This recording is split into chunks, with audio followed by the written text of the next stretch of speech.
Terima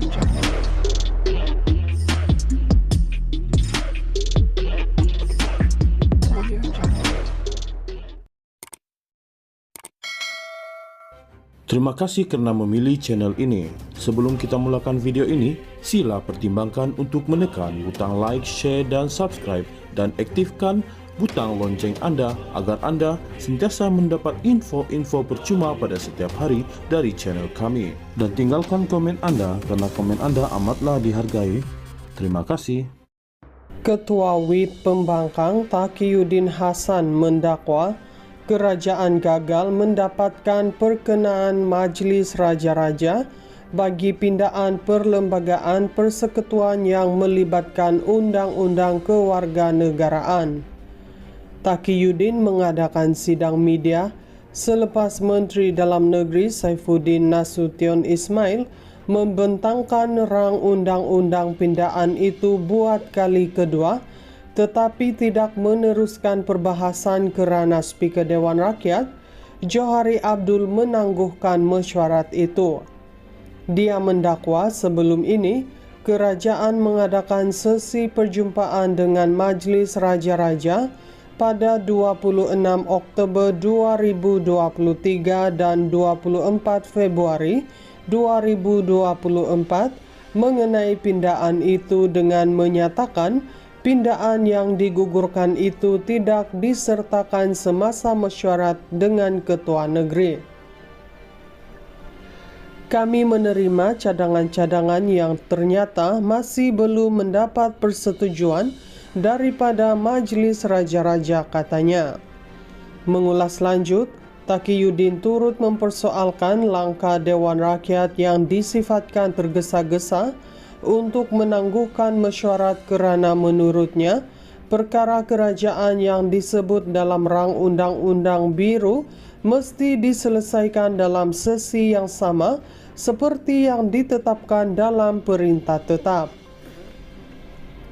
Tegasnya, ini menunjukkan kerajaan takut meneruskan sesi perbahasan kerana katanya pembangkang telah menyediakan 11 pembahas untuk mencabar rang undang-undang pindaan itu. Kerajaan tidak serius melaksanakan pindaan perlembagaan ini, walau apapun alasan yang mereka berikan, ia tidak serius, tambahnya. 2 hari lalu, Perikatan Nasional melahirkan rasa tidak puas hati terhadap cadangan perubahan perlembagaan persekutuan berhubung kewarganegaraan. Taqiyuddin berkata bahawa taklimat yang diberikan Saifuddin kepada ahli parlimen PN berbeza dengan rang undang-undang yang dibentangkan. PN juga tidak bersetuju dengan menggugurkan pindaan yang memerlukan anak terdampar untuk mendapatkan kewarganegaraan melalui pendaftaran dan bukan melalui kuasa undang-undang. Pendaftaran kewarganegaraan memerlukan pelbagai dokumen sokongan termasuk sijil kelahiran, laporan polis dan juga artikel akhbar mengenai bayi yang ditemui jika ada, kata ahli parlimen Kota Baru itu. Pada Isnin, Saifuddin membentangkan bacaan pertama rang undang-undang itu dan berkata, bacaan kedua dan ketiga juga akan dibentangkan dalam sidang parlimen sama yang berakhir hari ini. Ini berlaku selepas kerajaan bersetuju untuk menggugurkan pindaan perlembagaan yang menjadi pertikaian yang menafikan kewarganegaraan automatik kepada bayi terdampar. Kerajaan juga menggugurkan pindaan yang akan menjejaskan orang asli tanpa kerakyatan.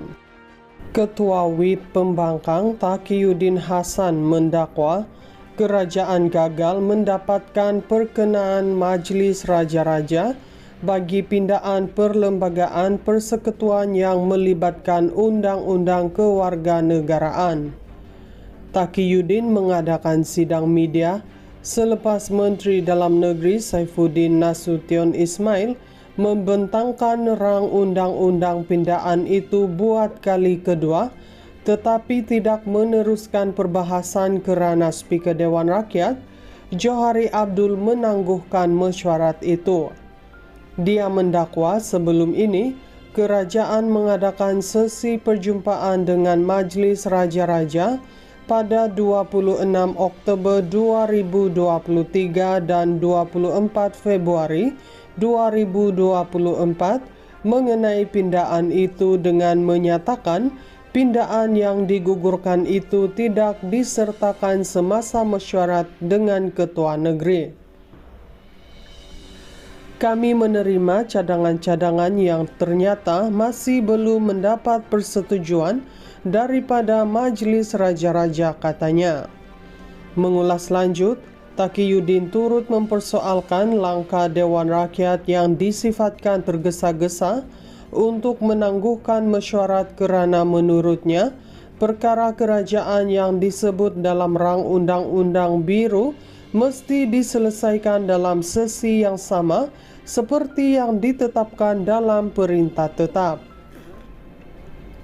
Tegasnya, ini menunjukkan kerajaan takut meneruskan sesi perbahasan kerana katanya pembangkang telah menyediakan 11 pembahas untuk mencabar rang undang-undang pindaan itu. Kerajaan tidak serius melaksanakan pindaan perlembagaan ini.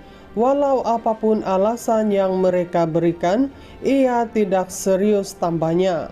2 hari lalu, Perikatan Nasional melahirkan rasa tidak puas hati terhadap cadangan perubahan perlembagaan persekutuan berhubung kewarganegaraan.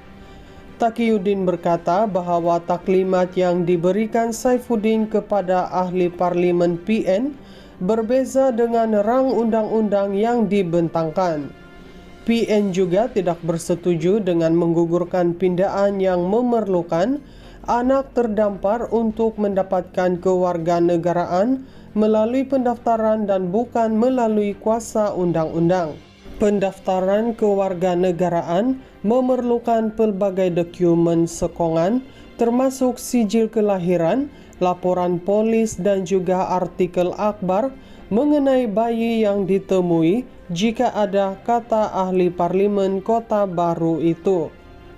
Pada Isnin, Saifuddin membentangkan bacaan pertama rang undang-undang itu dan berkata bacaan kedua dan ketiga juga akan dibentangkan dalam sidang parlimen sama yang berakhir hari ini. Ini berlaku selepas kerajaan bersetuju untuk menggugurkan pindaan perlembagaan yang menjadi pertikaian yang menafikan kewarganegaraan automatik kepada bayi terdampar. Kerajaan juga menggugurkan pindaan yang akan menjejaskan orang asli tanpa kerakyatan.